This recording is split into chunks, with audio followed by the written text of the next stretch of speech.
After a frustrating start to the 2024 season, the Cardinals have pulled off 2 straight series wins and are going for a sweep today against the New York Mets. The offense is getting going a little bit. The bullpen remains dominant. The pitching is better than we thought. Are the Cardinals back? All of that today, more on this episode of Dealing the Cards. Hey, I'm just saying, I never left the train. Okay, the train that was at the station, spring training, left Jupiter, Florida, that said this Cardinals team could be above 500, a playoff contender this year. I know the offenses look bad a lot of this year, and we could talk about that a ton today. It doesn't make up for past performance. It doesn't defend the past performance earlier this year, but this is the team I was expecting them to be this year. I like what I'm seeing right now. Is it perfect? No. Does the offense need to get better? Yes. Do they need to start winning games by a bigger margin so they don't use the big three every single time? Yes. All of it can be true, while also saying this team is heading in the right direction. I'm feeling really positive about the Cardinals today. Sandy, how are you feeling? I feel really good. It's been more fun to watch baseball for me. And so that's a big thing. I love watching the games, and last year was just such a bummer. So seeing the Cardinals be competitive, seeing us rattle off some wins, like something I really appreciate. I'm really enjoying it. At the same time, though, the concerns that you've mentioned are definitely still there. And so this is a question that is hard to answer. I love being the emotional guy that texts, "We are so back," after every single win. And I will do that if they sweep today. But in my heart, they're back, but in my head, there are still some serious concerns. I have some reservations.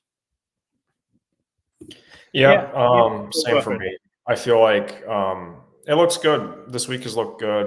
Today, I'd like to see a couple more runs put up on the board. So far, only scored one on a Mason Wynn double, a couple missed plays and a Ciani bunt. So not too much today against Quintana. Had some hard hit balls that were unfortunately caught. Had some missed opportunities with runners in scoring position, which I think has kind of been the story all along. Need to see more clutch hits out of the lineup. Need to see just the offense get it going. We had 2 home runs on Friday and still haven't seen any more for the rest of this series. We're 29th in the league in home runs. We're only ahead of the White Sox, who have won 5 games. So that's not saying a lot. And we just need to get it going, get the power numbers back, get the clutch numbers back, and maybe we'll be back after that. I'll be patient, like Mr. Mo wants us to be, but just in the other direction. Oh man, see, I agree with all of that, but the way I'm looking at it is, it's like the offense has been so bad most of this year so far, and they're almost if they win today, they'll be at 500. And they've started to play a little bit of the Mets isn't a world beater by any means, but they've played the Diamondbacks twice. They played the Dodgers. They played the Padres. They played the Phillies. Brewers. Sure, they played the Marlins and Athletics, and they played the Brewers, who are 17-9, I think, right now. They're again, you have to beat good teams to be a good team. But when your offense is the way I look at it is their offense has struggled this much while playing really good teams, and they're going to be, hopefully after today's game, a 500 baseball team. I think that's a really encouraging sign. What you need if you're going to be a contending team to be able to weather the storm of when your pitching goes poorly or when your lineup can't score.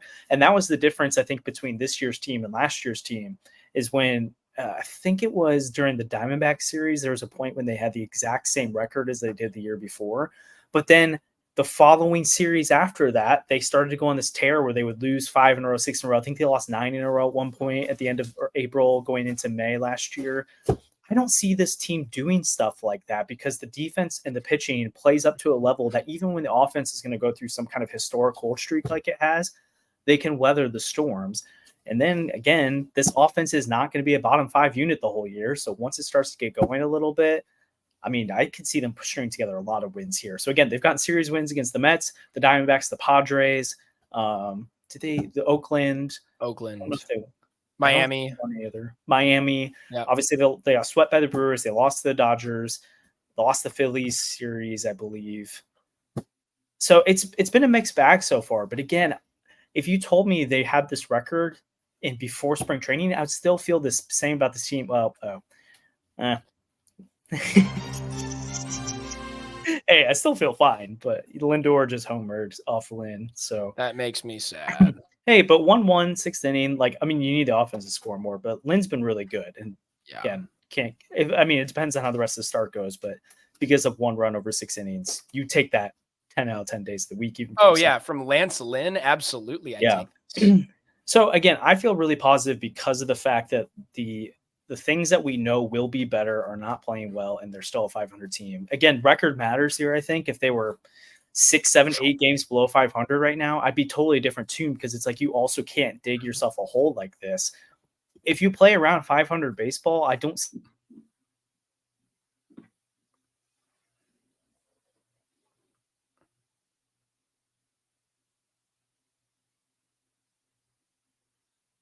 Did we lose Josh, or I think we lost him.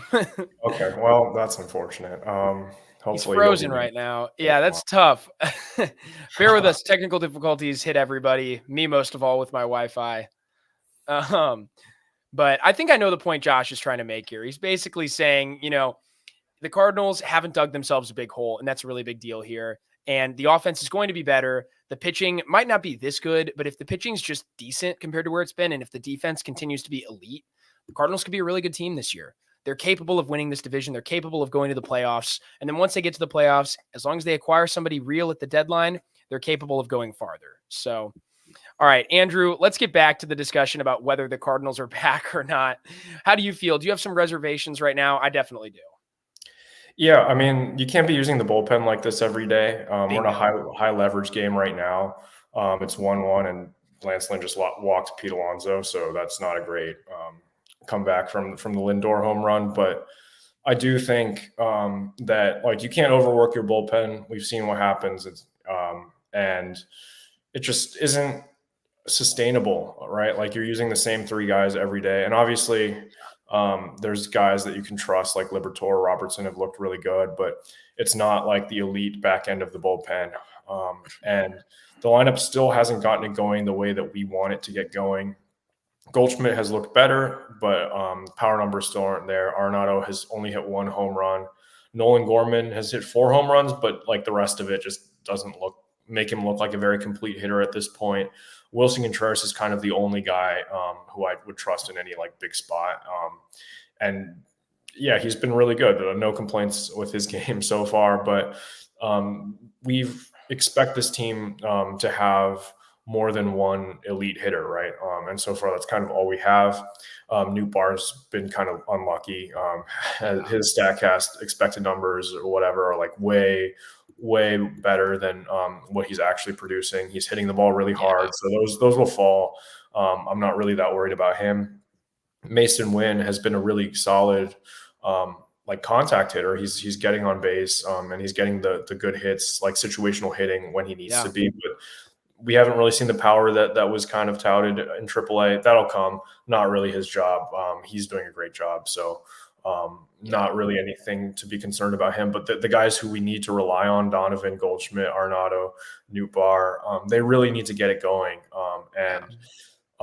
Once we see that, then maybe I'll say that this team is back. But so far, this method of winning doesn't seem all that sustainable because Lance Lynn isn't going to have a 2.64 ERA the whole year. I don't think that's really possible. And now you can say the same thing about Matz and Mikolas. Their ERAs are going to drop a little bit, but I don't know how sustainable this pitching is, but I just need to see the offense come together. And you guys talked about it last week. The offense isn't going to be this bad, hopefully. If it is, then, well, this season's over. But yeah, exactly. Hopefully it's not this bad. But yeah. Yeah, I don't know. I am definitely worried about the offense. I don't know. We've said so much about it at this point, and I just keep waiting for them to finally do their job, and it's not happening.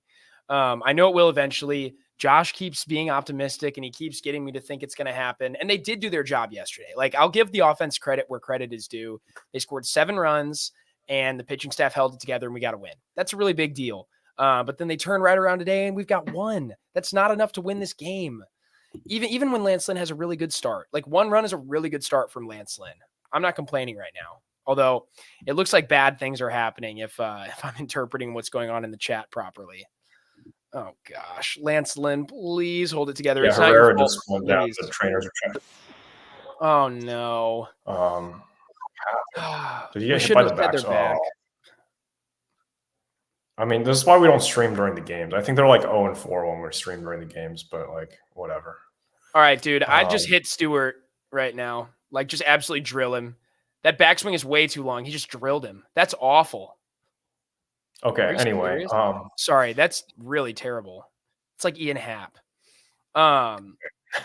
But yeah, I don't know. I think the other thing to worry about, and you mentioned it, is like bullpen overusage, right? Like Helsley in the past has shown a propensity to wear down really quickly. You need him to be ready come playoff time if this team makes the playoffs, but also you need him to make the playoffs. And like Helsley has pitched in almost every single one of our wins. We basically cannot get a big enough lead to the point where we don't have to use Ryan Helsley, Jojo Romero, and Andrew Kittredge. And we're using all three of them like on a nightly basis. That sucks. Another bloop hit. This is not good. It's starting to go the wrong way. And where is Josh? Josh spilled Mo's water on his keyboard, is what he told me. So is that actually what happened? I don't know. He'll be back. Maybe someday. That sounds really bad. I don't know. But like, this is why we don't stream during the games, right? Because bad stuff always just happens. But that's okay.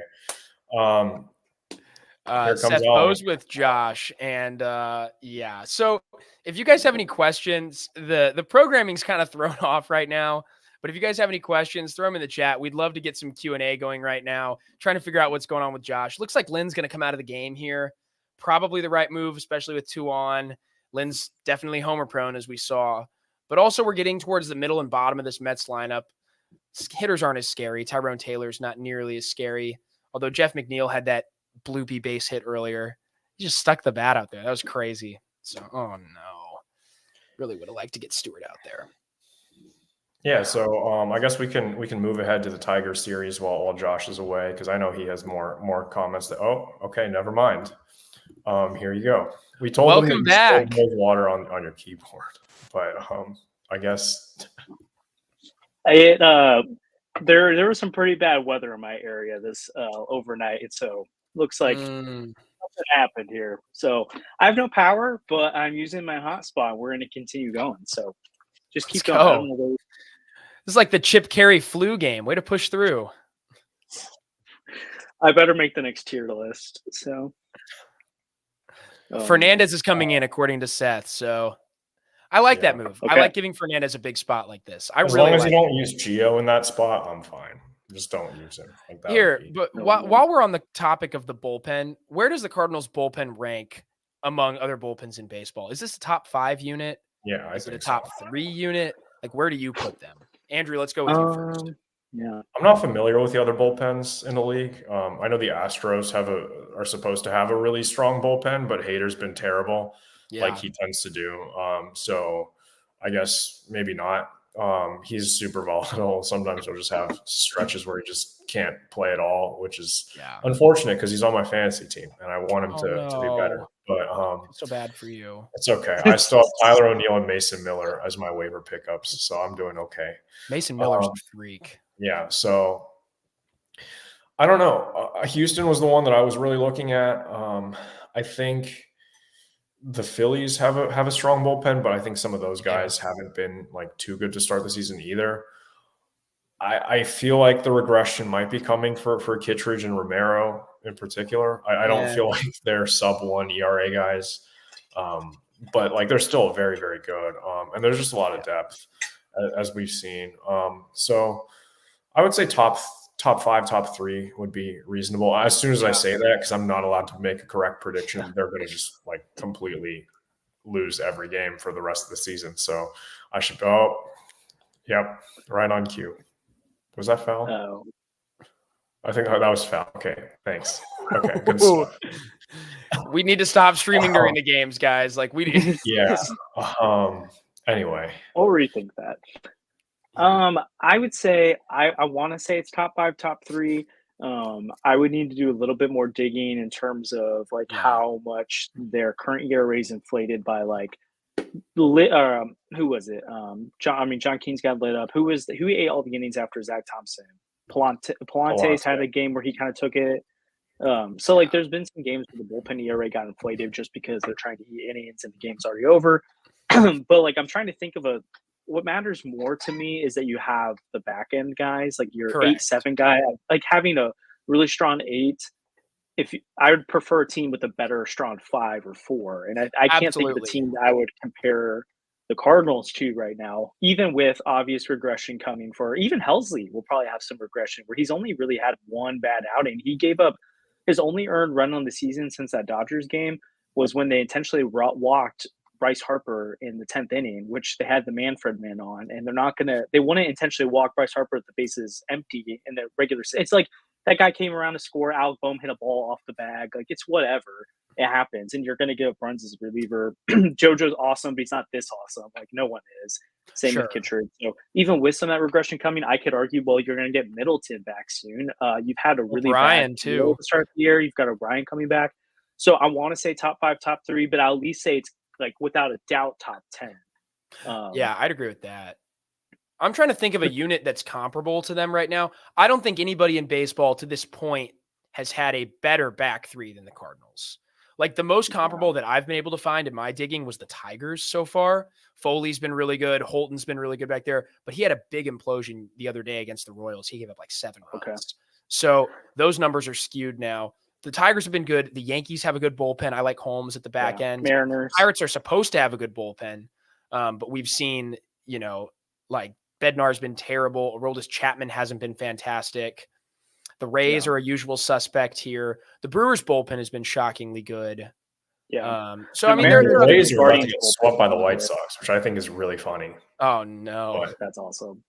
One interesting bullpen to watch is the Guardians. They've pitched 108 innings, which is the 7th most in baseball, which is quite a bit more than the Cardinals. Cardinals actually have the 25th ranked bullpen innings, that was kind of the plan. They wanted to start a really good thing working out.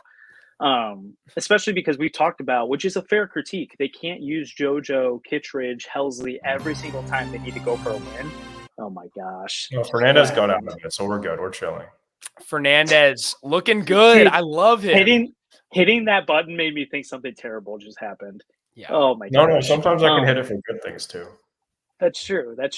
But the fact that like even that's happening, you're still not using the bullpen as much as you think you would. And like last year, I think they're about middle of the pack in innings. So yeah, I'm really liking that right now. But yeah, the Guardians is one that's interesting to watch because they lead all of baseball and or their second ERA among bullpens with a 2.48 this year, but they have covered 108 innings, while the Mariners lead all really only 84 innings. Well, and the Mariners bullpen has some problems too. Matt Brash just got shut down. True. So and Munoz imploded against the Brewers, which really stunk. I wanted them to win that game. Yeah. So, but I think it's pretty safe to say. I would say it's safe to say they're a top 5 bullpen. I'll hesitate just because I should probably look at the other bullpens a little harder before I give a full take like that. But I mean, I don't think you can argue it's not top 10. Like it's easily top 10. I think they like rotation. Well, one more thing with this bullpen here. Yeah. The depth is just amazing. Like the fact that we were able to build a star-studded bullpen and we spent Edmundo Sosa. Okay. Richie Palacios. Great. I'm not going to count Tyler O'Neill yet because Nick Robertson hasn't done anything yet. Wait, you mean giving up like the AL MVP leader right now for a bullpen arm wasn't a good move? It's wild that he's doing that. Hey, real quick, I miss Tyler O'Neill so much, but we all stop. I hate like this one specifically. I'm so annoyed that people are like, well, look at Tyler O'Neill. It's like you all wanted him gone. Every single one of you. All of you were like, don't even try. I remember I was trying to make the argument where I was like, hey, if there's a point where you sell too low for Tyler, is it worth giving him away? And I got ripped to shreds by people saying, no, you don't keep him on the roster. It doesn't matter. You release him. And then he goes and does stuff and people are like, rah. I said the same thing. Gosh, we had, I mean, he homered off the leading candidate for NL Cy Young the other day. So, that guy's true. Really Andrew's good. favorite pitcher of all time. Well, you know what else I saw on my timeline today? I saw my first Richie Palacios tweet about how we shouldn't have given him up. While Kittredge is like one of the best relievers in the league. I was like, dude, that's the first one you've seen? Gosh, the first one I've seen in a minute. Well, I got them in spring training, but the first one I've seen this regular season, because Palacios has been really good. Like all things considered, he's been great. And we could totally use that offense. But let's be honest. If Palacios is on this team, where's he playing? Is he playing center field? Like, I don't think so. Probably not. Yeah. Hey, but So like you can make the argument too, where it's like you just because a guy shouldn't play doesn't mean you sell. But like, what more could you got from Palacios right now? nothing. Like, I don't He's a think so. sixth And outfielder Kittredge on awesome. most teams right now. Yeah. Like, he is playing well, and maybe he turns into a really good arm, but like, or a really good fielder and a really good player. But like, Kittredge is really good. I'm really Agreed. happy to have Kittredge. So Agreed. I'll be interested to see what they do this offseason. If things go well, I mean, I was talking about this with Brendan Schaefer and I did a podcast Friday, and we talked about what do you do if they tear it down, which I think is actually really interesting. As I was going through it, and I posted a story on Red River Rants about it today, like they could get actually a haul. Like we thought they got a lot last deadline. Like I think Goldschmidt, I mean, if he bounces back, you get more than you did for Jordan Montgomery, I think, or at least comparable. And then you could trade Sonny Gray. Like you could get that wild. You probably trade Ryan Helsley. You probably trade Andrew Kittredge, who's a top reliever. Like that'd be really you could sad. get a ton of stuff back. Anyways, I'm not going all the way down that path. But like worst case scenario, you could flip Kittredge for more than you gave up for. Absolutely. Like, do they consider giving him like a Geo type extension at the end of this year, where it's like, well, I mean, he's gonna get more than Geo, but like, does you give him like 2 for $20 or something? Like, I know reliever contracts are frustrating, but no, I would lock down these arms. Letting go. I'd absolutely JoJo has a decent amount of team control left, which is nice. So you don't have to lock him up anytime soon. I'll closure. Look at that. One thing I'll add, closer JoJo. One thing I'll add about the Montgomery return, you might get more for Montgomery, like more for Goldie than we thought we were getting for Montgomery.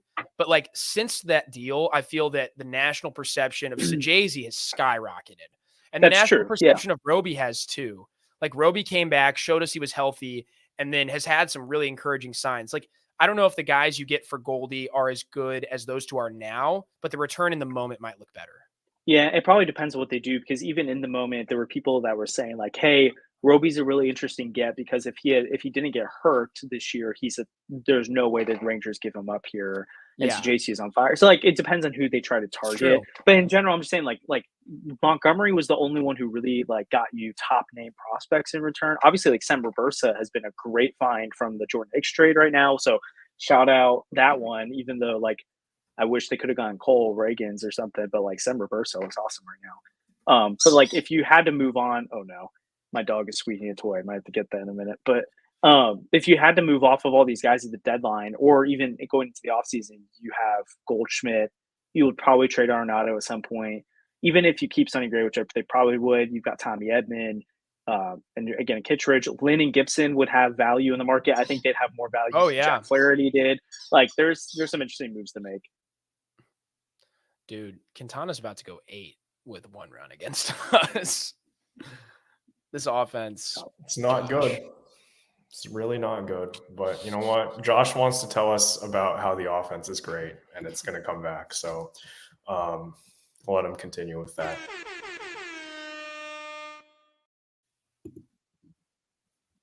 I can't. It's one of you try to convince me right now it's as bad as it's been. Okay, I can't convince you it's as bad as it's been, but I think I might be able to convince you it's a 12th or 13th ranked unit in baseball. Oh, okay, that's fine. Like it ends up being, especially like what. Well, that's not a playoff lineup then. That's not necessarily true with this rotation of bullpen. Okay. I'm just saying, are you talking about like 12th or 13th, like in talent, or 12th and 13th and where they'll finish this year? In talent, I would argue they're better than that. I think they're underperforming.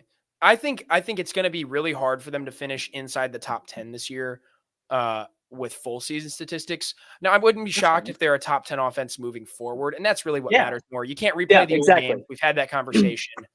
But that's my point. It's hard for me to believe that they're going to be top 10 moving forward because they've been so bad. It's just not even, it's so hard to watch. They've had one good game, in like the last 2 weeks. It's bad. They've got to score. You got to put up more than 1 run. You can't win 1-0 every time.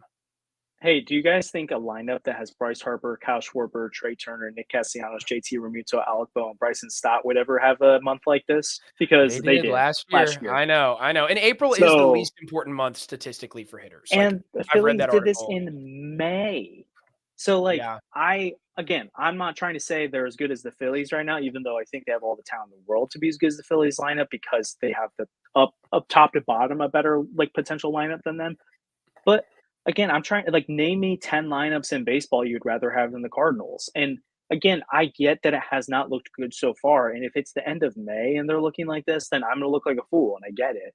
But I don't just don't believe this is how it is. And then I've also heard the argument, which is it's a fair one, that if Arenado and Goldschmidt take steps back, then this lineup is in big trouble. But Contreras has really replaced one of those guys as a big bat. I get you want a third big bat, but like if Arenado or Goldie regress to being the third bat and Wilson moves up, I know it's a lateral thing, but the Cardinals were a top 10 lineup, or they're sixth in all of baseball 2 years ago, I believe, in most statistical categories. Last year, they were top 8 in almost every single one until the deadline. Yeah. Again, it's not like we're not trying to project something that's never happened for this team. It's been almost a year since they've been this lineup, but you still got a couple months. So like, anyways, I don't like when people say it's not the same team or they haven't proven it before. I get Albert Pujols had an incredible second half, but you replace that guy with, I know our Goldschmidt was MVP that year. Arenado was really good. But like I would argue the bottom of the lineup really wasn't that good anymore because you had Yadier Molina playing every day, which is not ideal. Tommy Edman was in the lineup every day. Is like second rookie baseman. Gorman was not hitting well. Yeah, Absolutely. so it's like you lessen some of the middle star talent, but again, Wilson Contreras is there now, but you have a much better all-around group. So it's just a different kind of good offense. Yeah, it's a much deeper lineup, and it should be better than this. It's got to be better than this. But it's just it's day after day. I need it to change now. I'm impatient, and I want it to change instantly right now, and it's not. I agree. It's tough to watch, but again, I'm not worried. Or I would say like I'm a little bit worried, I'm a little bit concerned, but I'm not like let's fire everybody. Sure. Well, I don't know. Maybe Turner Ward. Turner Ward needs to be gone yesterday. Jeff Albert should be on a plane back with the Cardinals to Detroit. They need to take him from the Mets. Let's go. Please. Bring back Jeff Albert. I just like, is there a chance the Cardinals fire Turner Ward soon? Do we see hitting coaches just like go in the middle of the season? Yeah. The Cardinals have historically done that. Mabry got canned in the middle of the season. Badaska got canned in the middle of the season. Albert left at the end of the season, which sucks. Yeah. I wish. Thanks, Sandy. It's not very nice. Sandy. I have You're literally his target audience. In 2022, I continually praised Jeff Albert. Okay, What was your Twitter handle back then? I changed it from Fire Jeff Albert, which was made in 2019 when our offense was terrible. Okay, We won from the NLCS though. Our offense was so bad in 2019. It was mid Paul Goldschmidt and mid Marcelo Zuna. See, that's the other thing, though, is like the early Jeff Albert days, people are like, oh, the offense was so bad. I'm like, okay, tell me why it should have been better. Yeah. I mean, Randy Rosarena and Marcelo Zuna were on that team, you know? Some people will tell you that.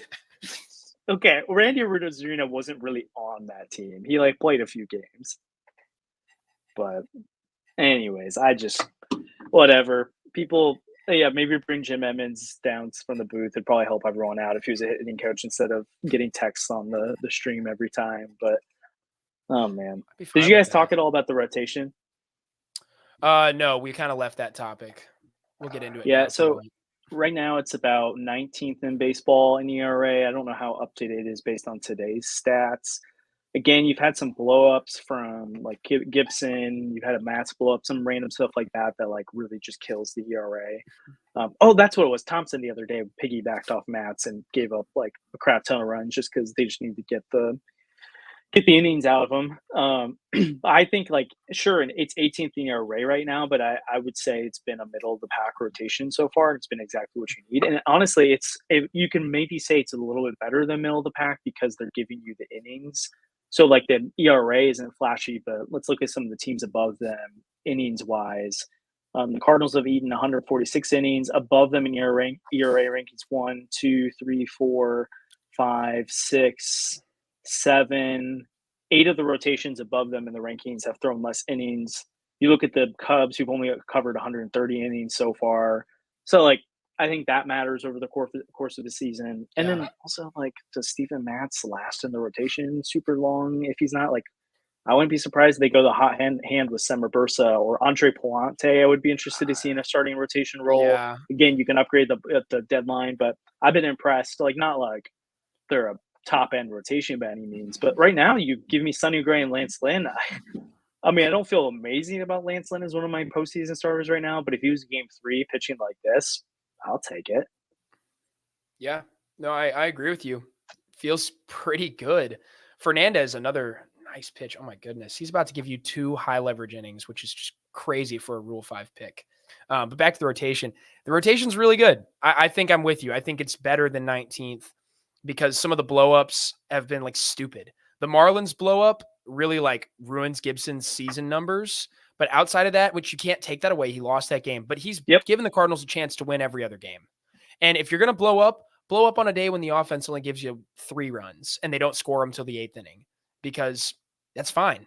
You know, we weren't going to win that game regardless. He could have gone 6 and given up 1, and we probably still would have lost that game. Yeah. So I don't really have a problem with it. Lynn, like you said, a little bit lucky. Like I could see some of that coming down to earth. Sonny Gray's ERA will rise as the season goes on. It's not going to be 1.15 as much as I love him. But yeah, I don't know. I kind of wonder what they're going to do with Mikolas. I've heard people suggesting he hit the phantom IL, you know, like kind of pretend he has an injury. Kind of like, you know, the Waino strategy from 2019 and then again from last year. I don't really know. I think Mikolas gave the Cardinals a chance to win 2 days ago and they won the game. Like Mikolas pitched fine. Yeah. I wonder if they'll be able to trade him away at the deadline, even for nothing, and like eat some of that salary. We've mentioned that before though. But I have a question for you. If the trade deadline was next week and you were like gearing up to make deadline moves and this is the state of the roster, where are you upgrading? Because for me, there's a real chance that I would be looking to acquire a rental bat just to supplement the offense. Someone that's not going to mess with my like long-term projections, but it's like if there's a really hot hitting corner outfielder or like a really hot hitting, I don't know, like even a bench bat that I could work in as a DH frequently, like I would be looking at like a Jock Peterson, for example, would be really interesting to me. And that's something I never would have said a month ago. I'd be looking at a center fielder. That's fair. Like that. I cannot stand to see Mike Trout. Okay. I know it's not going to happen, but I cannot stand to see him sitting on the Angels. Like they're just so bad. Like, did you see the stat about home runs and RBIs from Trout? The other day he was on pace to hit like 67 homers with 85 RBIs. To be fair, he hasn't hit with runners in scoring position this year at all, but he's still like really, really good. And the Angels always play well in April, but this year without Ohtani, it's just been terrible. And it's like, just trade him, give him to a team that will actually like win with him. Like, please, but whatever. Yeah. If I'm thinking like how to upgrade here, I would still add another frontline starter because I just think that's like, you can never have enough pitching. And again, if you're trying, like, and this is assuming you're going in, you're trying to make the postseason and do something. I mean, after Sonny Gray and Lance Lynn right now, Kyle Gibson's been like, again, he's giving you a chance to win in most starts, but is he the guy you really want starting in a playoff game? Probably not. No, because you can't definitely don't want Miles Mikolas, and you probably don't want Steven Matz at this point either. So I'd probably say that, and then maybe center field. But again, it's like, well, like if Tommy Edman comes back and plays league average offense, like that's a major upgrade over Michael Ciani, and it's equal defense. So I think you feel a lot better about it.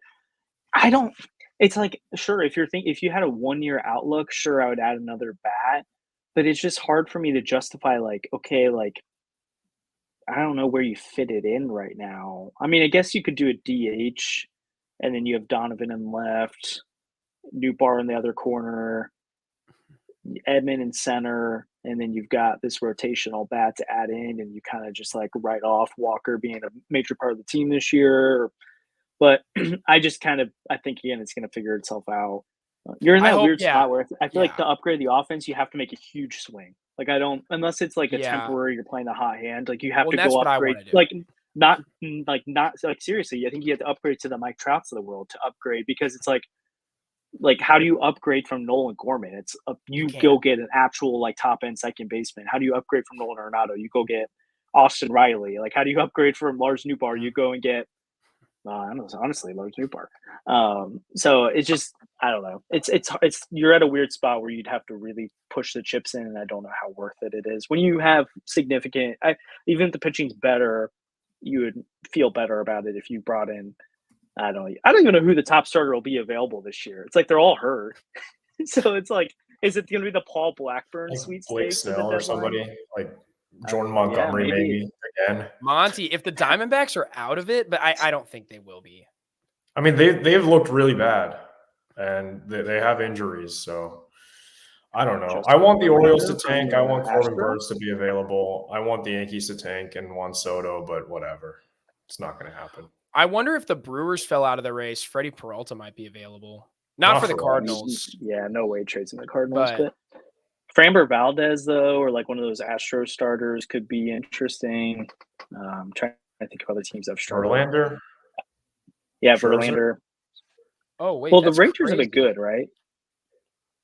I love Reed Detmers. They've been okay. They're below 500 right now, I think. Or I really right like Reed Detmers. Oh, everyone sound the alarm. Someone's under 500 in April. Oh, no.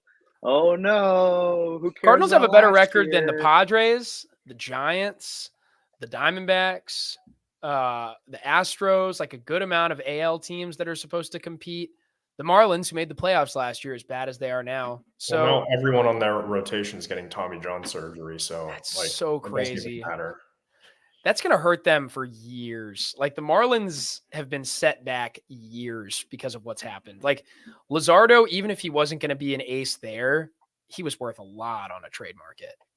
Is he like for sure done for the year? I think so. Oh, I didn't see that. I knew he was hitting. Oh, I think it's just he's still undergoing an MRI, but it's on his elbow, so like that usually doesn't beautiful. But yeah, I don't know. Hey, all I'm saying is I feel a lot better about this team right now. Hey, but it's again too early to say they're for sure going to be in it. I still see a scenario where they could fall apart, but I think. What about the guy who's pitching right now, who I wanted to get this offseason and is looking really good? Looks really Which good. guy? Quintana. Still, he's pitching into the eighth.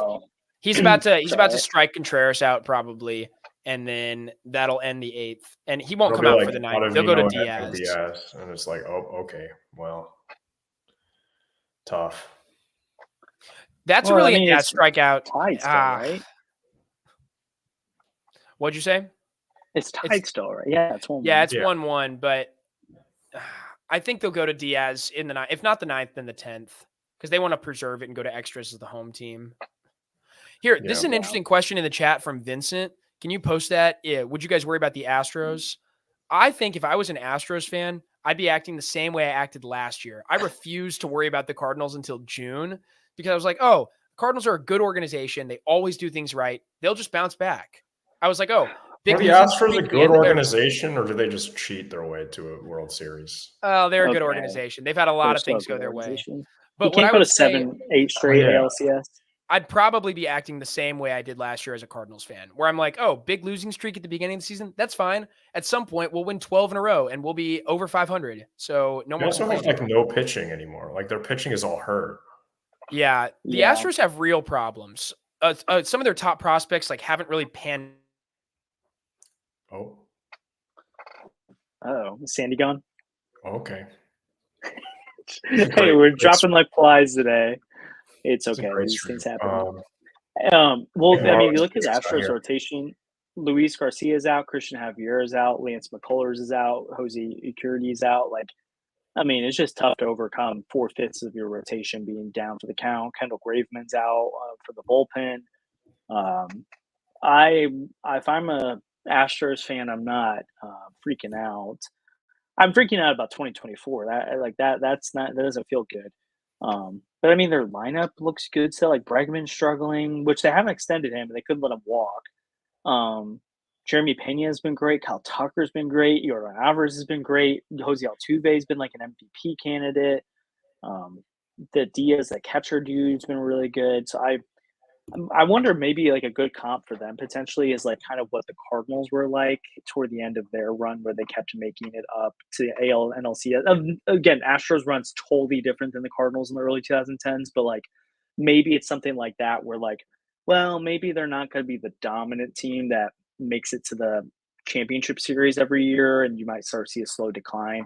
But even that, I think, is way too early to say that's where they're headed. I think it's just they had a weird April. It might mean they only get a wild card this year, or they might even miss the playoffs because they dug themselves such a big hole. Their farm system isn't great, but again, I like the core they have, and they're not necessarily like they're aging, but they're not like mid to late 30s. They're just getting into their 30s. So I don't know. Do you have major concerns with that at all? I mean, I think they've reached the same record that the Cardinals did at some point last season, where it's like no team has ever made the playoffs by starting this bad. So I don't think they're Yeah. really good. I don't think they're gonna be good this year. It's just they've dug themselves too big a hole. Like we've gone through this already. Like we know what happens when you start this bad, and I just can't see them really making a push for it. The West is kind of like not, or it's kind of rolling over. Like the Mariners are only like 2 games over 500, and they have the lead of the division right now. The Rangers have been struggling out of the gate.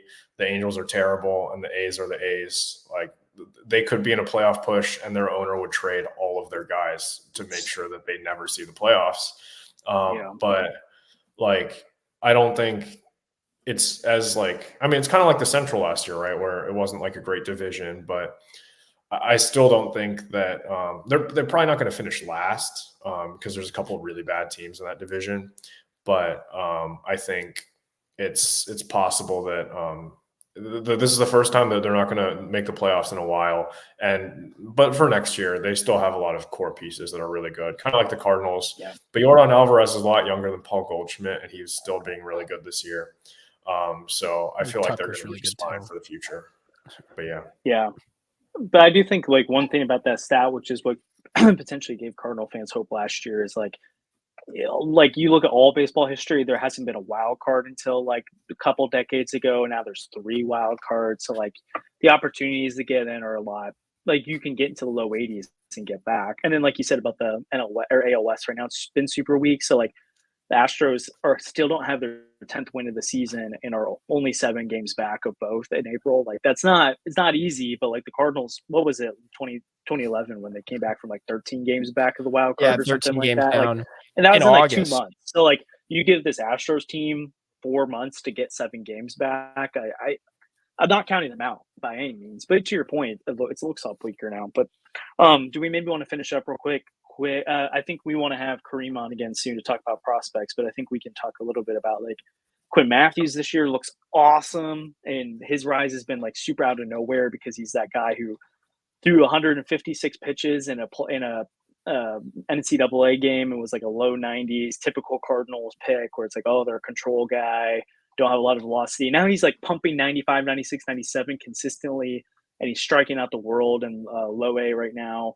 Lynn's been a great international signing. Sem Bursa has been looking really good. And these are not even the Cardinals' top pitching prospects. We did not talk about T. Kens, Takeo Roby, Gordon Graceffo, Cooper Jerpy. Like these are the lower end guys who are kind of bumping their way up right now. So I don't really have a lot of thoughts other than big picture wise. You like where the organization's pitching depth is headed. The only one that potentially there could be some Heim Bloom impact there. I've heard little rumblings that he's had some hands into potentially some pitch shape changing stuff, but nothing specifically about those guys. Oh gosh, what happened? Gio's selling, dude. He just walked the leadoff hitter. He's behind 2-0 right now. He's not locating. I will never be a Gio apologist. I've never been a huge fan, but Sandy. I am a Gio apologist, but this is really it's not as good now as it used to be. Like Gio gave the Cardinals 4 excellent seasons as a reliever. That's something that like we'll remember him in a while as a really good reliever for the Cardinals in the early 2020s, late 2010s. Like he was really good. Right now, it's not the same. I agree. But Josh, what you're saying, really interesting. I read an article from Blake Newberry recently about how the Cardinals, like minor leaguers, instead of throwing fastballs like the Cardinals have just had them do traditionally, they're throwing their best pitches more often. So you've got a guy like Ian Bedell who doesn't have a bad fastball, but he's not throwing it nearly as much, and he's having even more success. And like they're tweaking their like, their pitch mix in the minors instead of waiting till they're in the majors or AAA to try to figure it out. And it's letting guys develop better offerings. It's really exciting. And so like all around, it's led to an increase in sliders across the minor leagues, a decrease in fastballs. Only the guys that have really good fastballs are actually throwing them, and they're changing their pitch shapes. He talked about Ryan Fernandez changing his fastball shape before the season, and it's been a huge deal for him. It's why he's been so effective. Today, Ryan Fernandez was great. Maybe my favorite performance of the day outside of Donnie defensively in left field. So he's been great. And then there was one other thing. The Cardinals are like finally pushing their most exciting arms into starting roles. So like a guy like Ryan Helsley or Jordan Hicks, for example, those guys come through the Cardinals system and they're these high octane arms. They throw over 100. They have wipeout breaking balls. And the Cardinals are like, okay, you're a closer. We're not going to try to develop a third pitch. We're just going to make you a closer. You're going to skip AA. You're going to skip AAA. We're just going to put you in the big leagues because you can help us now. Whereas what other teams like the Rays do, they see a high octane arm like Shane McClanahan and they make him start. Now, it's backfired with McClanahan because he's hurt, but they just put Nunez, if you guys are familiar with him, he's a guy that easily reaches 102 miles an hour, very, very fun to watch, has a really good breaking ball, and the Cardinals have put him into a starting role this year, and he's traditionally been a reliever throughout the system, so really big decision, and Blake was all over that, very excited about that. Yeah, which it's honestly makes they haven't come out and said it, but it seems like a deterrent from, or at least a shift from, we teach our starting pitchers throw strikes, and throw strikes is the most important thing you can do, and that's how you'll get to the big leagues the fastest. To hey, like let's have really good stuff, and we're not as like they're still probably preaching control pitch in the zone, get it going, but like when that's part of the reason you want to use your fastball a lot is to get up 1-2, 2-0-2, then use your slider. I like this a lot. Oh no, he hasn't given up another run yet, has he? No, it's still 1-1, but there's 2 runners on with nobody out, and DJ Stewart's up, and he's probably going to homer because that's what Gio does. We shall see. I wouldn't be surprised after DJ if Ollie pulls him, but like who would he go to? Like Liberatore? I mean, you've got Liberatore, so you could go. What's his face, Nick Robertson. I mean, it's not great right now. So, but yeah, to Sandy's point, some really encouraging signs from the Cardinals pitching prospects so far. I don't really think. I mean, maybe Sam Reversa, but he's really young for AAA, and it's also a small sample size, so you don't need to rush him. But maybe he's a guy that you end up seeing in St. Louis kind of soon. Gordon Graceffo has had like one bad start, but mostly he's looked pretty good. So maybe you see him soon. But like, we're not seeing Tink Hence, we're not seeing Takeo Roby, we're not going to see Quinn Matthews, we're not going to see a lot of these guys at least until 2025. I do think Matthews is a guy you potentially could see in early 2025 if this is the track he's going on, because he was an older college pitcher, and so like they might fast track him a little bit more. Tink Hence, I just doubt he would be on the opening day roster or even contributing before middle of 2025 at the earliest. Same with like a Takeo Roby type. But yeah, we'll talk more about Cardinals pitching prospects in the upcoming weeks because we'll get some people on who watch the games a lot more closely than we do, and just a little bit more in the know here. Andrew, anything you want to end with today, or Sandy, I don't know, as you come back in, if there's any lasting thoughts from this game or anything else at all? Well, I think we should stop streaming during the games because it's done poorly. Also, Gorman botched a double play opportunity. Yeah, we needed that DP right there. No, he should have had that. We needed that. Well, I think, it's time for us to circle back and figure out this Sunday afternoon thing. But we'll figure that out. So, again, we always appreciate you guys joining us for the streams. Again, the Tiger series is coming up. Andrew, do you want to get the flop real quick? Yeah, so tomorrow we got Steven Matz against Kenta Maeda. And then on Tuesday, we have Kyle Gibson going up against an artist. It's kind of weird, Jack Flaherty. And then on Wednesday, we got Miles Mikolas against Reese Olson. None of the Tigers pitchers have been credited with a win yet. So hopefully we can take advantage of that. And Wilson Contreras can – Wait. None of the Tigers starters have a win? None of the ones who are pitching in the series against us. I think they all. I was like, that's wild. No, Scooble's definitely got a couple. Yeah, he does. Yeah, hopefully Wilson Contreras on Tuesday can greet his old friend Jack Flaherty with a nice home run. So 480 straight away, dead center field. Yeah, I know those two guys got along real well. So yeah, it'll be fun. Well, big series coming up. The Cardinals need another series win, and they need to get the win today. But if it doesn't happen, it's not looking great right now. We're probably going to give up a run here. If it doesn't happen, that's okay. They won the series, can't complain. They just need to win this next series too. It's also Tyrone Taylor who kills the Cardinals. That's true. And he made us really sad when he blew that game as a Brewer and then let the Nationals in, and then the Nationals stomped us in that LCS. No, that was Trent Grisham. Oh, yeah. They both played for the Brewers, didn't they? Yeah. Okay, that's what I thought. Yeah, it was Trent Grisham. You're right. And then he went to the Padres, and I don't like him there either. All three guys on that play were teammates: Hader, Grisham, and Juan Soto. That's funny. Oh man, this is really making me nervous, dude. Why is this game gonna stress me out? Walking on pins and needles with Gio, but again, hey, last year he was probably your 8th inning guy, and this year he's maybe your 6th inning guy. So if that, and once Middleton's back, yeah. So you feel a lot better about that. So, and again, this is the story of relievers. They usually, unless you're like an elite closer, like Gio's in that tier of really good relief. Oh no, what just happened? He's double play, right? No, Mason Wynn made a fantastic throw to home. Oh my gosh, that's so big. Mason Wynn, I love Mason Wynn. Come on, Mason the GOAT. That's why he's the GOAT. Cardinals are back. Really good. Look at this throw, dude. Right on the money. Ain't it? Okay. I hate that my power's out. Oh, well. Hey, it's been fun hanging with you guys. Thanks for those of you who made the stream. Again, we'll try to figure out some times where it's not during a game here soon so that you're not having to do this. And anyways, we enjoy having you guys on. We'll be back Wednesday again. Obviously, that'll be towards the end of the Tiger series. Big stuff coming. Really excited about this, about the last week of baseball, at least. I know I'm optimistic. I think Andrew and Sandy are becoming more optimistic. I hope you are too. We'll see where we're at on Wednesday, though. But as always, thanks for joining us. Like and subscribe. Again, it helps the channel out a ton. Share it if you can as well. It helps people see more of our podcasts. And we will see you guys next time.